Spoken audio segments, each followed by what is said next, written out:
What's up, YouTube? Pacers2K7 here. Um, Something to look forward to in my next coming videos.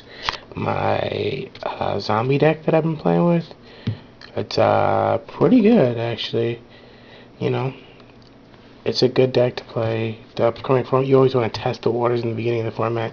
This is definitely a deck people should try out in the beginning. So this will probably be my next video. Will be the deck profiling my zombie deck. But for now, before I get started, actually, I want to give a shout out to my boy Asian Persuasion for the win. Go ahead and check his channel out. Link will be in the description box below. But this video is mostly going to be talking about the format and what I think it's going to be, and some key cards that can help you out this format. Cards I think they're really going to make a difference, at least definitely in the beginning of the format. So, with the limiting of Gateway of the Six Samurai are no longer tier 0, but that far from takes away the fact that they're definitely going to be tier 1 with the ability to go Kageki Kagemusho, and the Shien. Shien is one of the most dangerous monsters in the game due to the fact that his high attack, amazing ability, and the fact that he can kill something else off to keep himself safe. So that's always something you got to keep in mind. The Six Samurais are not going to go away right away. Another deck that is not going to go away at all, and actually the deck I fear the most as a player, is Gravekeepers. Gravekeepers they lost 2 Book of Moons, 1 Solemn Warning, and 1 Royal Tribute. Royal Tribute is one of the most dangerous cards in the game. Every deck I've played so far, I've usually lost game 1 because they open with Pot of Duality into Commanded and then Royal Tribute me. And I lose 4 to 5 monsters that can completely cripple you. First of all, they're going to set the majority of their back rows, so you'll have no idea what they expect. But even if they can't cripple you by getting rid of 4 or 5 monsters, they'll know what you have, and they'll know how to play around it. They'll know every card in your hand, and you'll know nothing in theirs, because they won't have a hand anymore. They'll have 4 back rows, Necro Valley, and a set monster or a summoned monster. So yeah, Gravekeepers are going to be completely deadly. They lost almost nothing. The next deck that I think people should look out for is Gladiator Beast. That's going to be the sleeper deck, because that's the deck that comes out at the beginning of every format, catches people by surprise. You don't see it coming. You're not side decked. You're not prepared properly, and you get crippled. I have 3 decks right now. All 3 of them are susceptible to Gravekeepers. I mean, GBs. If GBs come through, if I'm not prepared, they will get me. So yeah, definitely need to watch out for Gladiators.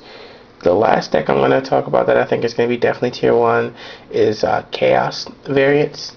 Chaos Plants, Chaos variants, any of the type of Chaos decks. Chaos variants are really good due to the fact that their ability to spam other monsters before they drop Chaos Sorcerer. I've played through all the Chaos formats. Chaos Sorcerer is a very deadly card. He should definitely be looked out for. Him going to 3 was not a good idea, because I was one of the people who was surprised when he got banned the first time, because he went from 3 to banned, just like Darkstrike Fighter and Substitute and some other really good cards. They went from 3 to banned, showing how powerful they were, and now he's back at 3. You know, leaving him at 1 was the best idea to me. 2 was still dangerous. But yeah, he's back up to 3, so Chaos variants are definitely going to be pretty deadly. Chaos Plants, due to the fact they can spam debris and synchro big, and then pot of Avarice back their cards, they can hold back on their sorcerers until super late game, until they can go for game shot or they need to get over a big creature. So Chaos variants are going to be great. The deck that I think people need to keep an eye out for, that I wouldn't say is tier 1, but can definitely get people, is 2 decks actually. One is Karakuri. People already know to watch out for that, and the second is Fables. You know, they just got a crap ton of new support, and as this format starts to develop, Fables are going to be very dangerous.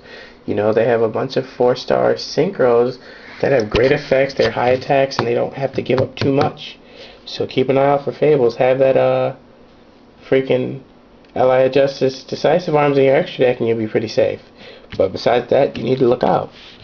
Okay, here's some cards that I think are going to see a lot of play in main and side deck. Okay, first one is not really that big of a surprise. Compulsory Evacuation Device.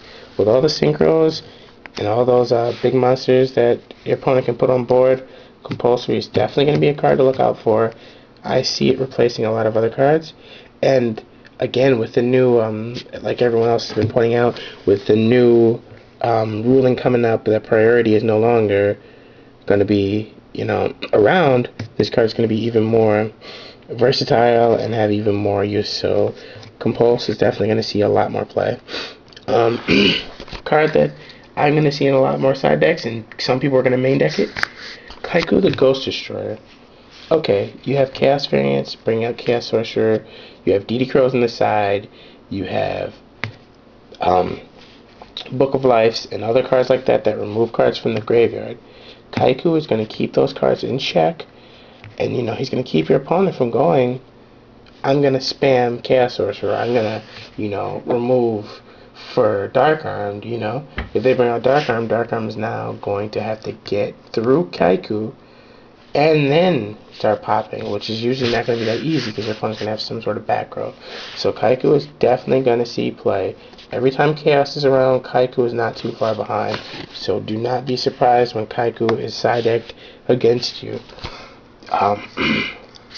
Dust Tornado, definitely going to see start to pick up some play in last format.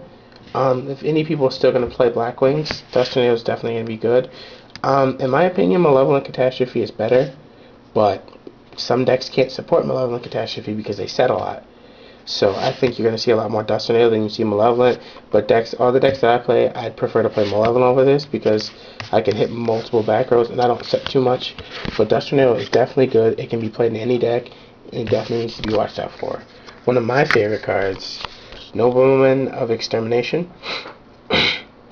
Nobleman is a very good card. Solemn Warning is now 2, so if your opponent does draw into it now and you hit it with this, it's going to completely keep you, keep you in aggressive mode. You can go now, you can hit that Solemn Warning, or you can hit that Bottomless, or you can hit that Deep Prison. With Book of Moon gone, this card is going to serve a lot more purpose because there's going to be very few chainables. Unless you hit an MST or an Oppression, or in rare cases a Decree, you're going to be good. Or a Call. If you don't hit any of those 4 cards, it's going to be something of power, and it might be something that your opponent has to get rid of 2 or 3 of. The last card I want to talk about, Skill Drain. Okay, out of all the decks I named, every single one of them, every single deck I've named so far that I think is going to be a high profile, high aggressive deck, all can get hurt by Skill Drain. Skill Drain is a very versatile card, especially decks that can support it. Put out an 18 beater and sit behind Skill Drain, as your opponent, only way to get around it is by monster effects.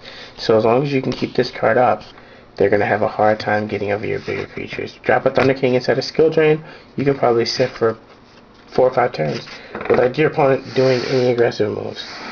But yeah, that's the tips I've got for you. The cards, definitely keep a lot of those side deck choices in mind with the format coming up, and definitely look out for the decks I said. So yeah, again, go check Asian Persuasion for the win out, and I'm Patience2k7, and I'm out.